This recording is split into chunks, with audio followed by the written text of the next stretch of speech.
अस्सलाम वालेकुम स्टूडेंट। आज का जो हमारा टॉपिक है वह प्रॉपर्टीज़ ऑफ गैमा फंक्शन। कल जो हमने यहाँ पे किया था वो हमने गैमा फंक्शन की इंट्रोडक्शन किया था।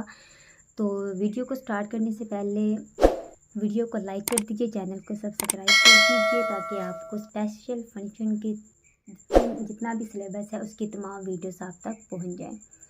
तो आज हमने यहाँ पे properties of gamma function start करना है। इसकी सबसे पहली प्रॉपर्टी आपके पास है गैमा x+1 बराबर है x, गैमा x बराबर है x फैक्टोरियल के। इसकी जो कंडीशन साथ दी गई है कि आपके पास जो x है वो 0 से ग्रेटर होना चाहिए। यहाँ पे आपने दो चीज़ें प्रूव करनी है कि जो गैमा x+1 है, सबसे पहले आपने इसको प्रूव करना है कि ये x गैमा x के इक्वल है। उसके बाद गैमा x को लेके आपने x फैक्टोरियल के इक्वल इसको प्रूव करवाना है। तो हम इसे स्टेप बाय स्टेप प्रूव करेंगे यहाँ पे। तो सबसे पहले हमने यहाँ पे गैमा का जो फार्मूला हमारे पास है वो हमने पुट करना है। जैसे कि मैंने यहाँ पे लिया हुआ गैमा एक्स आपके पास इक्वल है इंटीग्रेशन 0 से infinity e⁻t T x-1 dt। Mean के टी का जो डेरिवेटिव आपके पास है। तो मैंने यहाँ पे क्योंकि मेरे पास इन्होंने दिया कि आपके पास जो गैमा एक्स है वो x+1 दिया गया, तो मैं यहाँ पे पुट कर लूँगी कि मेरे पास जो x है वो x+1 के इक्वल है। तो जहाँ जहाँ पे मैंने x लिया हुआ मैं वहाँ पे x+1 पुट कर दूँगी। तो अब यहाँ पे इक्वेशन 1 कौन सी है? ये जो मेरे पास है ये इक्वेशन 1 है। तो यहाँ पे मैंने x+1 पुट कर दिया तो मेरे पास है गैमा x+1 बराबर है इंटीग्रेशन 0 से इन्फिनिटी e⁻t टी x+1। अब यहाँ पे आपके पास जो t⁻x-1 है वहाँ पे मैंने x की जगह पे x+1 पुट किया। -1 उसके साथ पहले मौजूद था, +1 और -1 एक दूसरे के साथ कैंसिल हो गए हैं। तो आपके पास यहाँ पे बचा है tx। तो आपके पास इसका जो नेक्स्ट स्टेप है वो है गैमा x+1 बराबर है इंटीग्रेशन 0 से इन्फिनिटी e⁻t dt के टी का जो डेरिवेटिव है। अब यहाँ पे आपने इसको कैसे सोल्व किया है?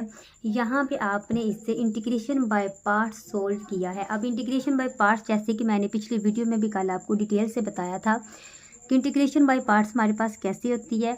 यहाँ पे मैंने ये जो मेरे पास tx है इसको मैंने फर्स्ट पार्ट और e⁻t को सेकंड पार्ट की इक्वल कर दिया। और यहाँ पे फर्स्ट अब आपके पास tx आ गया, फिर आपने et की इंटीग्रेशन की है माइनस, फिर आपने यहाँ पे इसके tx का डेरिवेटिव लिया है। तो साथ यही आपके पास इसकी जो इंटीग्रेशन वो अगेन लिखी जाएगी। अब ये कैसे लिखा गया है यहाँ पे हम लोग इसे अगेन डिस्कस करते हैं। जैसे कि यही चीज़ आपके पास है, मैं यहाँ पे राइट कर दी। तो ये मेरे पास 0 से इन्फिनिटी है e⁻t tx dt। तो सबसे पहले ये मेरे पास 1 पार्ट है, ये मेरे पास सेकंड पार्ट है। अब क्योंकि मैंने इस इंटीग्रेशन बाय पार्ट सोल्व करना है तो मैं इसे लिखूँगी। फर्स्ट पे मैं लिखूँगी tx और इंटीग्रेशन है 0 से इन्फिनिटी e⁻t dt माइनस 0 से इन्फिनिटी।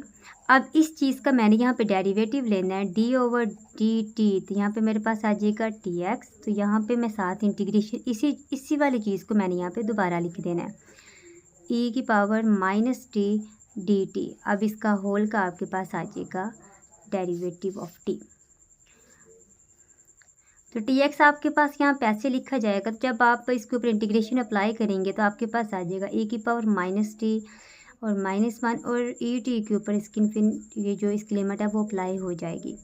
माइनस ये चीज़ तो ऐसे लिखी जाएगी क्योंकि ये तो सब बाद में इसके ऊपर हमने अप्लाई करना है। जब आप tx का डेरिवेटिव लेंगे तो आपको भी इस चीज़ का पता है, इसकी जो पावर होती है वो एक दफ़ा पहले स्टार्टर पे लिखी जाती है और इसमें एक को आप माइनस कर देते हैं। तो मीन कि यहाँ पे x-1 डेरिवेटिव में आ जाएगा। अब ये चीज़ है, इसको जब आप सोल्व करते हैं तो ये वाली फॉर्म आपके पास आती है। तो आप यहाँ पे लिखेंगे e⁻t/-1 dt। हम लोग यहाँ पे इसकी लिमिट इसलिए अप्लाई नहीं कर सकते क्योंकि हमारे पास बाहर भी इंटीग्रेशन मौजूद है। तो मेरे पास आ जाएगा tx, यहाँ पे माइनस आ गया, ऊपर मैं लिखूँगी e⁻t 0 से इन्फिनिटी। याद रखें ये जो 0 से इन्फिनिटी है ये इस पूरे फंक्शन के ऊपर अप्लाई होगी। -0 से इन्फिनिटी, ये माइनस और वो माइनस प्लस हो गए। अब ये जो x है मैं इसको बाहर ले लूँगी तो मेरे पास जो अंदर रकम आ जाएगी वो आ जाएगी e⁻t tx-1 dt। अब अगर आप लोग गौर करें तो जो ये वाली जो फॉर्म है, जैसे कि हमने पीछे डिस्कस किया था कि जो हमारे पास गैमा फंक्शन है वो इक्वल होता है आपके पास 0 से इन्फिनिटी e की power minus T x minus one D T. Mean की यही फॉर्म हमारे पास अगेन बन गई है। जैसे कि देखिए यहाँ पे 0 से इन्फिनिटी की power minus T x minus one ये फॉर्म बन गई। अब मैं इसकी जगह पे इस वाली फॉर्म को इस्तेमाल कर सकती हूँ। तो यहाँ पे मैंने लिख दी है एक्स गैमा एक्स। तो ये वाली चीज़ ऐसे यहाँ पे आपके पास आ जाएगी। मैं यहाँ पे लिख दूँगी माइनस टी एक्स। अब ये ऊपर ई की पावर माइनस टी, जब इसका इन्वर्स लेंगे तो ई की पावर टी बन जाएगा। तो यहाँ पे आपके पास आ गया 0 से इन्फिनिटी। तो यही चीज़ हमने यहाँ पर प्रूव की है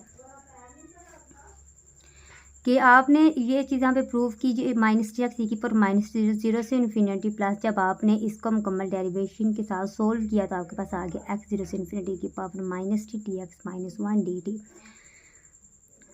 तब जो ये वाली चीज़ आपके पास है यू नो वेल ये गैमा एक्स इक्वल हो जाएगी। अब ये हम इसे डायरेक्ट सोल्व नहीं कर सकते। इसको डायरेक्ट सोल्व करने के लिए हमें यहाँ पे लोपीटर रूल का इस्तेमाल करना पड़ेगा। अब लोपीटर रूल का इस्तेमाल जैसे मैंने कल बताया था, अगर आप इसके ऊपर डायरेक्ट इसकी लिमिट अप्लाई करते हैं, अगर आप इसके अपर लिमिट अप्लाई करते हैं तो यहाँ पे माइनस टी इन्फिनिटी ई के ऊपर माइनस इन्फिनिटी आ जाएगा। आप इसे सोल्व नहीं कर सकते। जीरो के साथ करेंगे तो ऑटोमेटिकली आपके पास ज़ीरो आ जाएगा। तो अब ये ओवरऑल तो फंक्शन आपके पास ज़ीरो हो गया। लेकिन जब आप यहाँ पे इसको इनकी इन्फिनिटी वाले फॉर्म को जब हम लोग यहाँ पे सोल्व करेंगे तो मैं यहाँ पे लिमिट अप्लाई करूँगी। लिमिट हमारे पास है लोपीटर रूल का मैंने इस्तेमाल किया। तो जब लोपीटर रूल का इस्तेमाल करें तो उसमें हम लोग लिमिट को लेते हैं। यहाँ पे लिमिट आपके पास आ गई है टी से इन्फिनिटी टी एक्स ई की पावर टी। अब यहाँ पे ये माइनस आपके पास बाहर आ गया। अब ई की पावर टी प्लस में, क्योंकि हमने इसका इन्वर्स लिया। ये पहले ऊपर था, जब डिनोमिनेटर में आ गया तो ये इसकी पावर प्लस में चली गई है प्लस एक्स। अब ये वाली जो टोटल फॉर्म है ये आपके पास, आप ये चाहें तो यहीं पर भी इसके मैक्स लिख सकते, नहीं तो आप नेक्स्ट स्टेप में इसको लिख सकते हैं। अब इसके बाद ये वाला जो स्टेप आपके पास है कि जब आपने लिमिट अप्लाई की तो ये अंदर वाला जो फंक्शन है सबसे पहले आप इसका डेरिवेटिव लेंगे और डेरिवेटिव लेने के बाद आपने इसके ऊपर लिमिट अप्लाई करनी है। तो मेरे पास यहाँ पे आ गया माइनस लिमिट टी अप्रोच कर इन्फिनिटी को। जब मैंने इसका डेरिवेटिव लिया, जैसे ऊपर हमने यहाँ पे इसका डेरिवेटिव लिया था जैसे मैंने आपको पीछे दिखाया है कि मैंने जब यहाँ पे टी एक्स का डेरिवेटिव लिया तो वो मेरे पास x t x minus one आया है ये। और इस यही फॉर्म को हमने यहाँ पे अप्लाई किया कि जब मैंने टी एक्स का डेरिवेटिव लिया तो उसने मुझे x t x minus one दिया है। और जब ई टी का डेरिवेटिव लिया तो वो मेरे पास ई टी ही आएगा। तो ज़ीरो वो आपके पास ज़ीरो वैल इसकी जो लोअर लिमिट थी वो अप्लाई की तो ज़ीरो आया। प्लस अब ये वाली जो फॉर्म आपने लगाई बाय डेफिनेशन हमने यहाँ पे इसे किया, तो ये वाली जो टोटल फॉर्म है ये मेरे पास गैमा एक्स की इक्वल है। अब अगेन मैंने इसी चीज़ का दोबारा डेरिवेटिव लिया है, क्योंकि अब ये मेरे पास अभी भी सोल्व नहीं हो रही, इसलिए मैं इसका अगेन डेरिवेटिव लूँगी। तो मेरे पास यहाँ पे आ गया गैमा एक्स प्लस वन बराबर है माइनस लिमिट ये अप्रोच कर रहा है इन्फिनिटी को एक्स।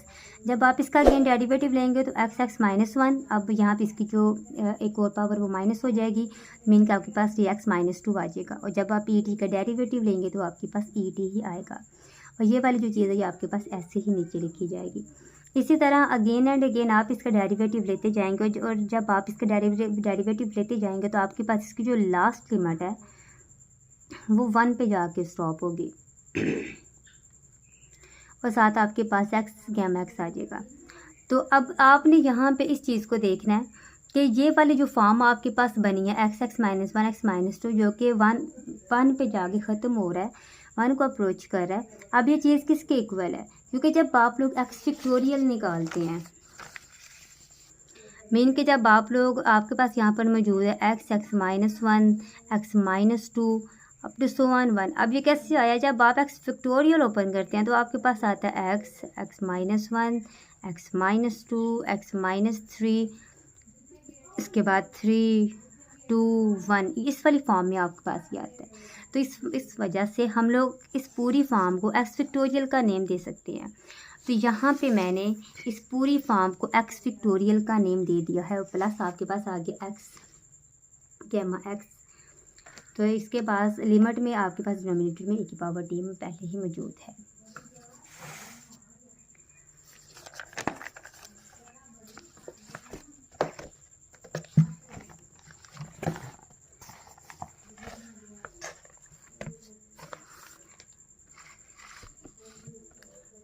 अब इसका जो आपके पास नेक्स्ट स्टेप है, नेक्स्ट स्टेप आपके पास है कि जो लिमिट ये अप्रोच कर रहा है इन्फिनिटी को, आपके पास x factorial over e t है। जब आप इसके ऊपर लिमिट अप्लाई करेंगे तो इसकी जो लिमिट है वो आपको हमेशा ज़ीरो का आंसर देगी। अब कैसे ज़ीरो का आंसर देगी, ऊपर आपके पास एक्स फैक्टोरियल, जब आप क्योंकि इसके अंदर तो आपके पास कहीं पर भी टी की वैल्यू मौजूद नहीं, लेकिन जब आप नीचे जो आपके पास ई की पावर टी है और ई की पावर टी पे जब आप लोग इसकी लिमिट अप्लाई करेंगे तो ई की पावर इन्फिनिटी हो जाएगी, तो वो तो ज़ीरो के इक्वल होता है। तो ऊपर कोई भी नंबर और नीचे ज़ीरो मौजूद हो तो इसका मतलब है कि वो ज़ीरो के इक्वल ही आती है। तो इसलिए मैंने यहाँ पे इसका लिख दिया zero plus x gamma x है। तो यहाँ पे ये बात साबित हुई कि गैमा एक्स प्लस वन आपके पास एक्स गैमा एक्स के इक्वल आता है। ये हमारे पास पहले जिसकी जो फॉर्म थी वो हमने यहाँ पे प्रूव कर दी। अब हमने इसकी हेल्प से इक्वेशन नंबर 1 जिसको मैंने रोमन काउंटिंग में यहाँ पे हाईलाइट किया, इसकी हेल्प से मैंने एक्स फैक्टोरियल को प्रूव करना है। तो यहाँ पे मैंने लिया कि मेरे पास जो गैमा एक्स प्लस वन है वो इक्वल एक्स गैमा एक्स के, और अब इसकी हेल्प से मैंने एक्स गैमा एक्स को प्रूव किया। अब एक्स गैमा एक्स की फॉर्म को लेके मैंने एक्स फैक्टोरियल को प्रूव करना है।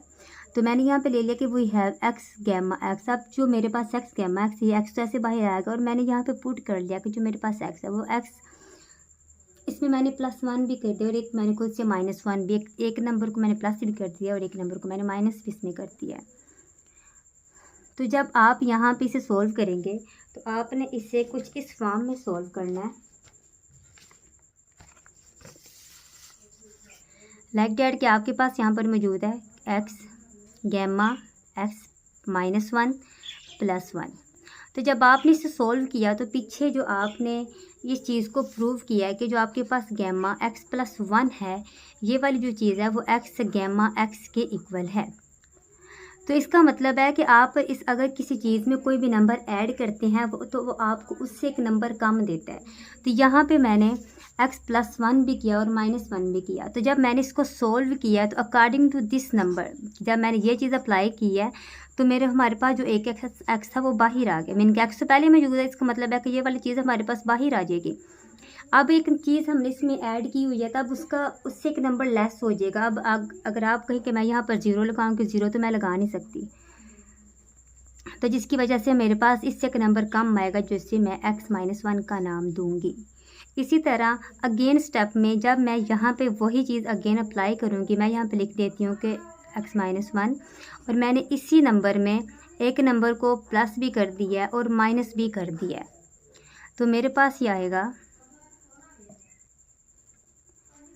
X minus one gamma x minus two plus one. तो आपके पास एक जो नंबर है वो बाहर आ जाएगा। आप यहाँ पे लिखेंगे x minus one x minus to. आपने जब इसमें एक नंबर ऐड किया तो वो आपको उससे एक नंबर कम देगा, तो मीन कि यहाँ पे आपके पास अंदर एक्स माइनस टू आ जाएगा। इसी तरह नेक्स्ट स्टेप जब आप इसके ऊपर अप्लाई करेंगे तो आप लिखेंगे x minus one x minus to, और आपने इसके अंदर एक नंबर को प्लस भी किया और माइनस भी किया। तो ये चीज़ आपके पास आ जाएगी x minus to x minus three plus one. अब आप इसे नेक्स्ट कैसे सोल्व करना है, जैसे पीछे वाली फॉर्म में हमें एक नंबर को बाहर लेना है। मीन कि ये वाला जो नंबर मैं इसे बाहर ले लूँगी कि मीन कि मैं इसे लिख सकती हूँ x minus one x minus to x minus three. अब मेरे पास तो अंदर एक नंबर इससे कम आएगा, तो मीन कि मैं यहाँ पे लिख दूँगी x minus three gamma x minus three मेरे पास। इसी तरह आपके पास ये नंबर आगे चलता जाएगा। तो इसी तरह मैंने यहाँ पे किया है जी। मेरे पास जब मैंने यहाँ पे एक्स के साथ एक नंबर को प्लस भी किया और माइनस भी किया तो मेरे पास यहाँ पे एक्स आ गया और एक्स माइनस वन को मैंने बाहर ले लिया। अब अंदर मेरे पास एक्स प्लस वन है। तो हमने पीछे इस बात को डेफिनेशन में भी इस बात को क्लियर किया था कि जब आप किसी भी नंबर को ऐड करते हैं तो वो आपको एक नंबर कम देता है। तो जब प्लस वन करेंगे, अगर आप कहें कि मैं यहाँ पे ज़ीरो लिखूँगी, ज़ीरो मैं नहीं लिख सकती क्योंकि पीछे हमने इस बात को हालांकि कंडीशन हमें दी गई है कि जो आपके पास एक्स है वो ज़ीरो से ग्रेटर होता है, इसलिए हम लोग इसे ज़ीरो नहीं ले सकते। तो इससे जो लेस नंबर हम लोग यहाँ पे लेंगे वो मेरे पास एक्स माइनस वन आएगा। अब नेक्स्ट स्टेप में हमारे पास क्या होगा, जब मैं यहाँ पे ये चीज़ तो ऐसे लिखी जाएगी कि में मैंने इसी वाले नंबर में एक नंबर को माइनस भी कर दिया प्लस भी कर दिया, तो ये मेरे पास एक्स माइनस टू आया, साथ मैंने लिख दिया प्लस वन। तो जब इसी के ऊपर आप ये वाली फॉर्म अप्लाई करेंगे तो आपके पास आ जाएगा x-2 तो बाहर आ गया। और अब आप इसमें एक नंबर को ऐड किया, तो जब एक नंबर को ऐड किया तो वो आपको उससे एक नंबर कम देगा, मीन के आपके पास यहाँ पे x-2 आ जाएगा। क्योंकि आपको भी इस बात का पता है -1 नंबर बड़ा है, -2 से छोटा है। अगर आप -2 -3 का कंपैरिजन करते हैं तो -2 बड़ा है, -3 छोटा है, क्योंकि माइनस की रकम जितनी छोटी होती है वो अगले नंबर से उतनी बड़ी होती है। तो इसी वजह से हमने यहाँ पे हमारे यहाँ पे आ गया गैमा x-2। इसी तरह इसका जो नेक्स्ट स्टेप हमारे पास है, मैंने यहाँ पे लिया x x-1 x-2। x-2 में मैंने एक नंबर को माइनस भी किया, प्लस भी किया है। तो सेम वही यहाँ पे हमने रूल अप्लाई करना है कि हमारे पास यहाँ पे आ गया x x-1 x-2। अब यहाँ पे आपके पास x-3 + 1 बन गया। तो मीन कि आपके पास n है या आपके पास n+1 है। और n+1 में हमने यही पढ़ा था कि जो आपके पास n+1 है, ये आपको उससे एक नंबर कम देता है। मीन कि जब आप गैमा n को लेते हैं, मीन कि अगर मैं यहाँ पे फार्मूला लिख देती हूँ कि जो गैमा n है वो आपको n-1 फैक्टोरियल की फॉर्म में आंसर देता है। मीन कि अगर आप यहाँ पे n की कोई भी वैल्यू लेंगे, मैं यहाँ पे n को वैल्यू 2 ले लेती हूँ, मुझे 1 देगा, 3 ले लेती हूँ, मुझे 2 देगा, 4 ले लेती हूँ, मुझे 3 देगा। इसी तरह यहाँ पे आपको इससे जो छोटे नंबर है वो मिलते जाएंगे। तो आपने यहाँ पे लिख लिया कि x x-1 x-2 x-3। अब यहाँ पे एक नंबर आपने ऐड किया, अब वो नंबर आपको उससे बड़ा नंबर नहीं देगा बल्कि उससे छोटा नंबर देगा। उससे छोटा नंबर आपके पास क्या आ गया, गैमा x-3।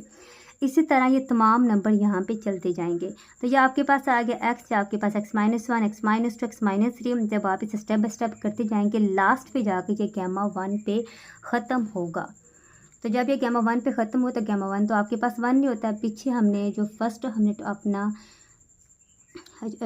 लेक्चर किया था, उस लेक्चर में मैंने आपको फॉर x = 1 प्रूव किया था, उसके वैल्यू के अंदर पुट करवा के मैंने उसे बाकायदा प्रूव किया था कि जो गैमा 1 आपके पास 1 के इक्वल होता है। तो आपके पास जैसे पीछे मैंने आपको बताया कि ये वाली फॉर्म जब आपको दी जाती है, आपके पास x फैक्टोरियल की इक्वल होती है। तो यहाँ पे आपके पास आएगा जी x गैमा x आपके पास x फैक्टोरियल की इक्वल होता है। यहाँ पे हमें 2 कंडीशंस दी गई थी, दोनों को हमने यहाँ पर प्रूव कर दिया है। तो ये था हमारा आज का लेक्चर। अगर आपको हमारा लेक्चर अच्छा लगा हो, कॉन्सेप्ट क्लियर हो गया, तो वीडियो को लाइक कीजिए, कमेंट कीजिए, चैनल को सब्सक्राइब कीजिए और अपने दोस्तों के साथ शेयर कीजिए। अल्लाह हाफिज़।